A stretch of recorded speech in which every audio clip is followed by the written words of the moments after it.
고센TV 시청자 여러분 안녕하세요. 마에스트로 나입니다. 안내 말씀 잠깐 드리고 오늘 메시지 함께 나누도록 하겠습니다. 이번에도 고센TV에서는 섬김 사역을 감당하고 있고요. 이제 사역 초기 때부터 지금까지 1년에 3번에서 4번 정도 계속해서 하고 있는 일이고, 앞으로도 고센TV 사역을 감당하는 동안에는 계속해서 이 일을 멈추지 않으려고 합니다. 다름 아니라 하나님께서 기뻐하시는 일 중에 하나이기 때문입니다. 다른 이유는 필요 없습니다. 그리고 굳이 한 가지 이유를 더 하자면요, 우리 얼마 안 되시지만 고센TV 성도님들이 주님 오시는 날까지 물질에 매이지 않도록 이것을 몸에 습관화하도록 하기 위함입니다. 그래서 많은 물질로 섬기려 하기보다 항상 하나님께서 기뻐하시는 일 자체에 관심을 더 많이 두시고 작은 부분으로라도 항상 함께 하시는 그런 습관을 성도님들께서 길러주셨으면 좋겠고요. 이번에는 경남 지역에 산불 피해를 입으신 성도님은 아니죠. 산불 피해를 입으신 분들을 이제 섬기려고 하는데, 계속 말씀드리고 있습니다만, 만일에 본인께서 구호단체라든지 섬기시는 교회에서 만일에 산불 피해를 입은 분들을 위한 헌금을 한다면 그쪽을 통해서 하셔도 상관없습니다. 그리고 그런 방법이 여의치가 않으시면 고센TV를 통해서 함께 해주시면 되는 겁니다. 그렇지만 우리 성도님들 다 같이 함께 해주시길 부탁드리겠고요. 자세한 내용은 이 동영상에 댓글란에 고정 댓글로 남겨둘 테니까요. 성도님들께서 확인해 주시고 함께 해주시기를 부탁을 드리겠습니다. 요 근래에 계속해서 칼빈과 알미니안에 대해서 이제 성도님들께 말씀을 드리는 이제 시간들을 가졌는데요. 오늘로 이제 정리를 하려고 합니다.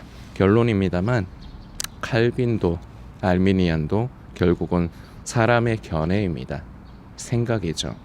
성경을 통해서 성경을 근거로 했다지만 결과적으로 성경을 읽으면서 그것에 대한 해석을 사람이 한 겁니다. 그러다 보니까 일부 내용이 맞는 게 있을 수 있지만 모든 내용이 다 맞진 않아요. 그래서 결론적으로는 알미니안도 칼빈도 우리 성도님들께서는 관심하실 필요 없습니다. 이미 구원받았다고 방종하지도 마십시오. 잘못된 겁니다. 그리고 구원을 받았지만 내가 또 잘못하면은, 내가 믿음에서 떠나면 구원에서 취소가 된다. 비슷한 것 같지만요, 취소되는 게 아닙니다. 한번 구원을 받았는데 취소되는 게 아닙니다. 그렇다고 그러면 한번 구원은 영원한 구원 아니냐? 이것도 틀린 겁니다. 왜냐하면 지금도 현재 우리는 구원을 이루어가는 여정을 살아가고 있기 때문입니다. 아직 결과가 끝나지 않았어요. 수능 시험을 보면은 시간이 정해져 있지 않습니까? 11시부터 시작해서 12시까지, 예를 들어서 12시 땡 해야지 시험이 끝나는 거죠. 우리가 아직 12시 땡이 안 됐다고요. 아직 여전히 시험을 치르는 중이라고요. 우리는 계속해서 그 믿음의 여정을 살아가고 있는 중이고요. 앞으로도 살아가야 됩니다. 저도 그렇고요. 이 영상을 보신 성도님이 언제 이 세상에서 목숨을 다할지는 모릅니다. 그리고 목숨이 닿을지 아니면은 살아있을 때 우리 주님께서 오셔서 만나 뵐지, 그건 아무도 모르는 겁니다. 그러나 우리는 무엇이 되든 간에 그 순간까지 믿음의 여정을 잘 지켜나가는 것, 바른 길, 이 길에서 벗어나지 않게 가는 것, 이것이 계속해서 두렵고 떨림으로 우리가 구원을 이루어가는 것입니다. 이렇게 할 수 있는 것 자체가 바로 하나님의 은혜입니다. 우리는 무슨 짓을 하더라도요, 구원받을 자격이 없습니다. 솔직히 말씀드리면요, 저는요, 하나님께서 우리가 한 대로 똑같이 갚아주셨으면 하는 마음이 생길 때가 있습니다. 왜냐하면 불공평하거든요. 그래서 자기 욕심에만 사로잡혀서 구원은 바라는데 그래서 자기 욕심대로만 살고 싶어하는 분들을 보면요, 저도 이제 죄성이 있는 사람이다 보니까요, 있는 그대로 말씀드릴게요. 저 사람 구원 못 받았으면 좋겠다, 이런 마음이 든 때가 있어요. 그리고요, 성도님들을 보면은 답답함을 느낍니다. 저러면 안 되는데.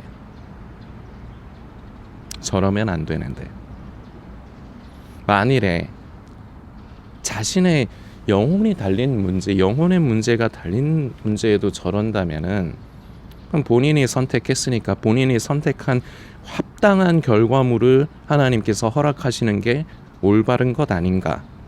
저도 사람이고 악하다 보니까 이런 생각이 들 때가 있다는 겁니다. 이러면요, 가끔 가다가 성도님들께 행위구원을 가르치고 싶고 말하고 싶을 그런 마음이 막 들 때가 있어요. 그렇게라도 해서 성도님들을 이렇게 바른 길에서 벗어나지 않게 잡아갈 수만 있다면. 그런데 결과적으로 소용없는 짓이거든요. 제가 성도님들의 마음을 변화시킬 수 있는 게 아니고요, 제가 성도님들의 삶을, 믿음을 간섭할 수 없는 일들이에요. 본인들이 알아서 하시는 거예요. 어떻게 보면은 이게 뭐 방치하는 거 아닌가라는 생각이 드시는 분도 계실지는 모르겠는데요. 그런데 그걸 성도님들이 원하시지 않습니까? 내 맘대로 사는 거. 신앙생활도 내 맘대로, 내가 생각하기에 이 정도면 됐다, 내가 생각하기에 이러면 맞다 생각하는 대로 그대로 살고 싶지 않으십니까?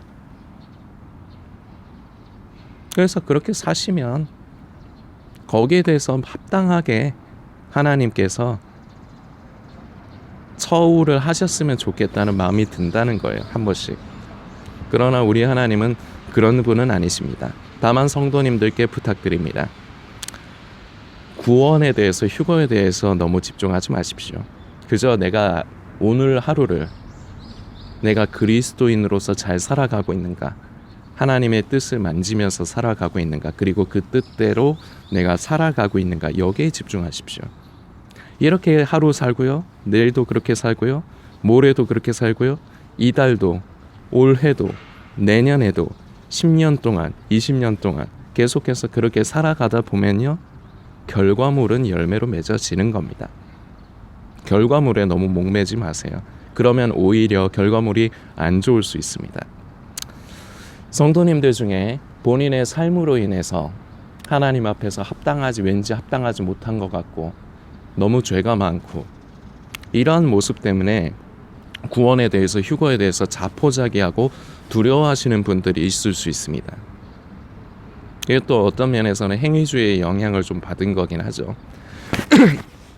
성도님들께 말씀을 소개하겠습니다. 마태복음 20장의 말씀입니다. 1절부터의 말씀인데요. 성도님들도 꼭 찾아서 읽고 묵상하시면 참 좋을 것 같습니다.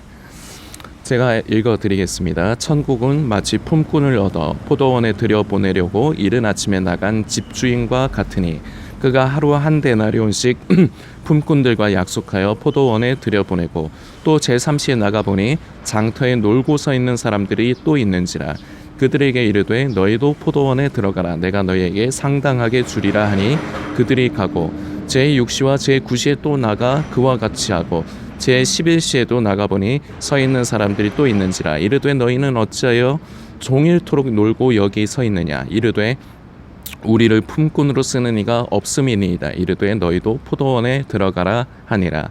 저물매 포도원 주인이 청지기에게 이르되 품꾼들을 불러 나중 온 자로부터 시작하여 먼저 온 자까지 삭을 주라 하니 제11시에 온 자들이 와서 한 데나리온씩을 받거늘 먼저 온 자들이 와서 더 받을 줄 알았더니 그들도 한 데나리온씩 받은지라. 받은 후 집주인을 원망하여 이르되 나중 온 이 사람들은 1시간밖에 일하지 아니하였거늘 그들을 종일 수고하며 더위를 견딘 우리와 같게 하였나이다. 주인이 그 중에 한 사람에게 대답하여 이르되 친구여 내가 네게 잘못한 것이 없노라. 네가 나와 한 데나리온의 약속을 하지 아니하였느냐. 내 것이나 가지고 가라. 나중 온 이 사람에게 너와 같이 주는 것이 내 뜻이니라. 내 것을 가지고 내 뜻대로 할 것이 아니냐. 내가 선함으로 네가 악하게 보느냐. 아멘. 15절까지 말씀입니다. 성도님들께서 잘 아시는 내용의 말씀입니다. 포도원의 1시간. 이게 이게 어떻게 보면은 불공평합니다. 우리 인간의 시선으로 보면요, 불공평합니다. 요새는 이제 그 시급이라는 개념이 있지 않습니까? 알바를 하면요. 그럼 1시간 일한 사람한테는 1시간 일한 것만 주고요. 5시간 일한 사람한테는 5시간 일한 것만 주는 게 맞는 겁니다. 이래야지 우리는 이게 공평하다고 생각을 해요. 이런 관점으로 봤을 때 지금 이 마태복음에 기록된 이 마태복음 20장에 기록된 이 부분은 매우 불공평한 처사입니다. 그런데 중요한 게 있습니다. 우리 하나님께서 선하신 걸 어쩝니까? 우리 하나님께서 이토록 불쌍히 여기시고 사랑이 많으신 걸 어쩝니까? 그리고 우리 하나님께서 가지고 계신 걸로 하나님의 것으로 하나님께서 마음대로 원하시는 대로 그렇게 선하신 그 뜻대로 하시는데 여기에다 대고 우리는 뭐라 할 필요가 없습니다. 그런데 우리는 마치 따진 이 한 사람과 같은 경우가 많이 있습니다. 나는 이때까지 옛날부터 신앙생활 지금까지 잘하는데 그럼 나는 뭔가 좀 대우가 더 좋아야지.